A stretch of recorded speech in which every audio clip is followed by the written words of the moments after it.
You're watching Hindustan Times Insight, and I am Aditi Prasad. With me is the paper's editor-in-chief, Sukumar Ranganathan, as usual. And on the agenda today is the hopeful, some would even say the shining story of India's growth story. Now, the recent Q2 GDP growth figures of 6.3% may look small on the face of it, given that 13.5% growth was seen in the previous quarter. But remember that was on a lower base, which had statistically pushed up the growth numbers on a sequential basis. Sukumar, my first question to you in this is that the second quarter GDP growth at 6.3% is really in line with the RBI's forecast. How are you reading these figures as an indication of the overall general health of the Indian economy? All numbers have to be seen in two contexts. The first one is a relative context. And I think from the relative context, a 6.3 number in an environment like this is exceedingly good. It's exceedingly good because the rest of the world is slowing down. It's exceedingly good because many parts of the world are looking at a possible recession, if not this year, then next year. It is looking good because exports are slowing all over the world. Commodity prices, they're off their peaks, but they are still not as low as they once were. So given all these circumstances, a 6.3% growth tells us several things about the state of the Indian economy. The first thing it tells us is that, and of course this is a much more a technical thing, the first thing it tells us really is that the base effect is over. You spoke about the 13.5% growth that was seen in the last quarter, and that's simply because the corresponding quarter before that, the previous year, the base was very low on account of the pandemic. And I think for the last several quarters, we've seen this base effect of the pandemic. That base effect is now well and truly over. So that's the first thing. The second thing it tells us is that the recovery of the economy that we saw post-pandemic continues. Right. It's not as if it has suddenly been brought to a halt. And we tend to ignore this because earlier this year, in January, when we looked at the economy, things looked really bright because Ukraine had not yet happened. Yeah. Suddenly Ukraine has happened. And the resultant geopolitical crisis has also meant an energy crisis. Problem seems to have been solved to some extent, at least in terms of oil prices. They've come down, but you never know, right? I mean, they've been exceedingly volatile. Correct. Yeah. So we've been lucky so far, but you can't count on good fortune, especially when there are factors beyond our control that are influencing things like oil prices. So that happened, and everyone thought that the Indian economy, much like many other economies in the world, would be hit pretty badly. We've been affected, but not so much. Not hit, And that brings me to the third point, which is that these numbers do show that effect is there. It's not as bad as we expected it to be, which is great, but it is still there. And next year, it will probably be a little more pronounced than it is this year. But if you look at almost all forecasts, you look at the Indian forecast, you look at the global forecast, you look at forecasts by credit rating agencies, by securities firms. Everyone expects India to grow by between 6.8 and 7% this year, which I think is the government's range too, and by 6 to 6.5% next year, which is 23-24. And both of these are good. That's from the relative point of view. Right. From the absolute point of view, of course, the question to be asked is this enough? And when I say is this enough, the factor that you'll have to take into consideration is income. India is a lower middle income country right now in terms of per capita income, right? Around $1,800, $1,900. Correct. Right? How soon can you take it up to, let's say, $4,000? Right? And what will it take to take it to that level? Clearly, 6.3% growth, 7% growth is not going to be enough to do that. Correct. You need to have much more rapid growth to do that. Doesn't take away anything from what India has achieved, doesn't take away from the policies that have brought us here so far. And I think deservedly so, Indian policymakers should be appreciated for what they've done so far. I mean, it's been a treacherous period, right. Right? They've navigated us. But the thing to note is you need something to give you the next big fillip.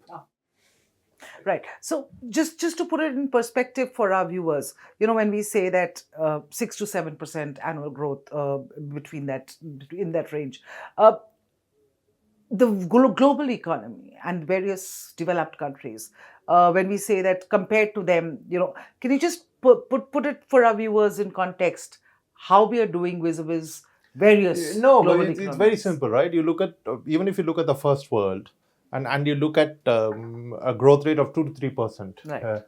they would think that it is a very healthy growth rate. For us to grow at 6% plus, and even in absolute terms, we are not a small economy. We are a $2.5 trillion plus economy. So for an economy of this size, fifth largest in the world, and fifth largest in the world in absolute terms. I'm not talking, we're not doing any conversion here. To grow at that rate is really good. Right. Whereas 2% or 3%, when the US grows by 3%, people get excited. But then that's also got to do with the economy size. Yeah, correct. Right? But still, if you look at many parts of Western Europe, many of them will not grow this year. Some of them may shrink next year. Some of them may even shrink this year. Right? And then the shrinking is called a recession. But so compared to those numbers, you have a healthy, positive growth. And as you were saying, let's not take away the credit. That's something we must have done right. Our policymakers must have thought in the right direction. But moving on, talking about these last GDP numbers, the last quarter's numbers, the manufacturing sector seems to be in doldrums. It's not risen as much as we thought it would rise, or it's actually shrunk. How does that what does that foretell for the economy, given the importance of that sector as far as job creation is concerned? First of all, I will react to this number, but I'm not going to panic about this number because I think any boost in manufacturing, the kind of interventions required are long-term interventions. Right.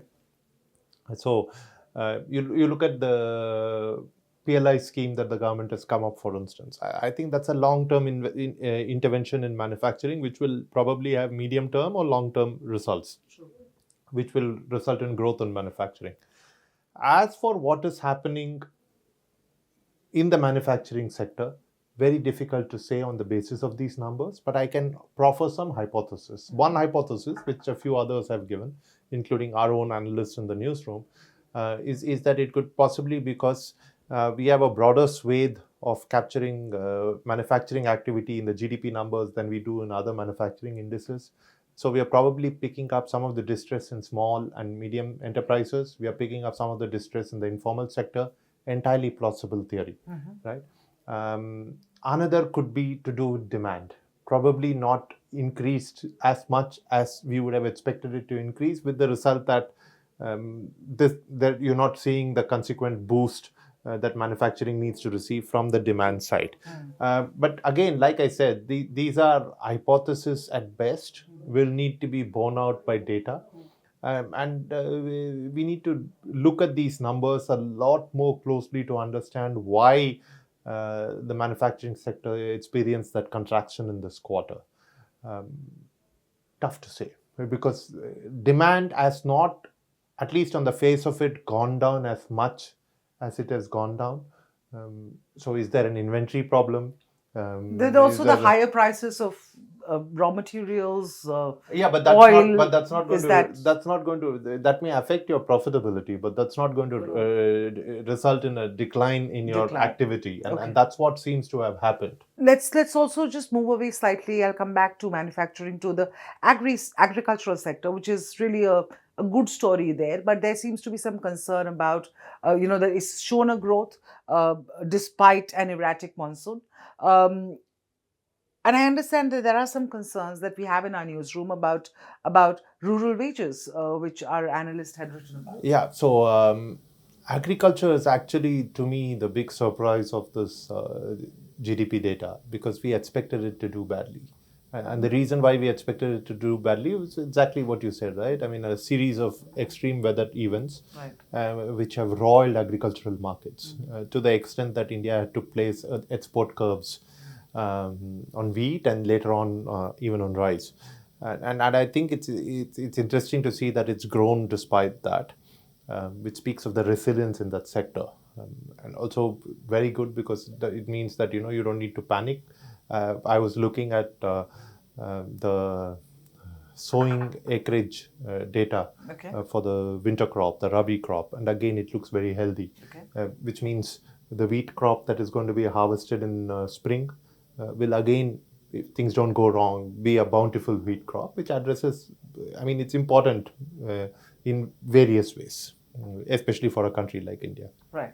But what has been worrying us, and this is something that has been happening for quite some time, is that rural wages are not seeing a consequent increase, the boost that they should see.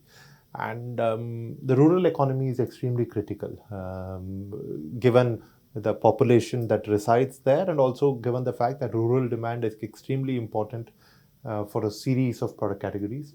And you only have proxy indicators to tell you that things are not good. The wages is a good indicator, and it's not even a proxy indicator, it's a direct indicator. But our sister newsroom, Mint, did a fascinating story on 100cc motorbikes. And 100cc motorbikes it's a great Indicator great indicator of rural demand. Right. And it showed how that market is really flattened, and that is, to me, is worrying, right? Because it's something that you've really seen demand for that. It's the very basic entry level motorbike segment, and then you know what a motorbike means in rural areas. Yeah. And for them to, because for them it's like a working tool. It's not just something to take them from point A to point B. It's like something that helps in their productivity, it helps in their recreation. It is an important part of life. For that to see a decline is worrying, and it speaks of this, and I'm going to call it latent, because we've not seen it manifest itself, but it speaks of a latent distress in the rural economy, which we will have to address at some point in time, which is why we keep speaking about the importance of demand side interventions by the government to boost demand. Right. So, these concerns that you've just voiced, these latent, manifestations of how things are really not all that well as they appear. I would no, one second. I would not say all that well, because like I said, it's very difficult to ignore the relative concept. Right. So the way I would put it myself is, things are good. There's no immediate cause for alarm, but there are challenges. And I would put this as one of the challenges. Do these challenges, despite these challenges, can we say that the India growth story, the pre-COVID growth story, is back on track? Can we say that? Yeah, I would think so. I would pretty much. I would actually say two things. I think the first thing I would say is that the big post-pandemic recovery has happened in India. Right. And it's important to acknowledge this, because it's not happened in all countries. Right. I mean, the most glaring example of a country where it's not happened is the UK. Right? I mean, it's probably the only Western European nation which is still not back to pre-pandemic levels. And it is an important economy. Correct. So that recovery is complete. And the second thing is, I think the trajectory looks good. It could have been better if Ukraine had not happened, but that is an imponderable, right? I mean, it happened, not in India's control. But I think it still happened. But again, one of the challenges is this inequitable growth that is evident, or there are signs of it in some of the numbers, and that is something that it's a challenge that needs to be addressed. Okay, you've already highlighted the risks to the growth story, but I'm going to talk about something, which I think most Indians are very happy about. There was a Morgan Stanley assessment, which Nirmala Sitharaman, our finance minister, also repeated, that India is well placed to surpass Japan, Germany, to become the third largest economy in the next few years, by 2027, really. Do you think that's a reality, given the current growth trajectory, the pre-pandemic?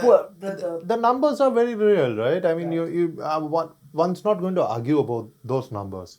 Will India eventually become the third largest economy in the world? Of course it will. After the US and the China, India will become the third largest economy in the world. The challenge is really the timing. And it will happen towards the end of this decade or early next decade. So, and the challenge is really, do you manage to improve the lot of many Indians? Because one of the big achievements of this country was to take around 150, 200 million people out of poverty. Poverty, yeah. Right? Can you now, you've done that. Is it now possible to push them from where they are into the consuming class, right? Because if you do that, you're going to become the most attractive market in the world for a variety of product categories, and the benefits of that are huge. Yeah, the spiraling effect will probably propel you into the And next level. Growth is the ultimate panacea. You manage to achieve that, I think various other problems will be forgotten. All right. Thank you so much. Thank you so much, Sukumar. And thank you so much, viewers, for watching this broadcast. I hope we've been able to shed some light on the GDP numbers, their importance, and how these numbers are really good, even better, as Sukumar said, than the previous quarter's numbers, which were definitely higher than this, but on a lower base. Thank you so much for watching this broadcast. Stay tuned to Hindustan Times. We'll keep coming back to you with more.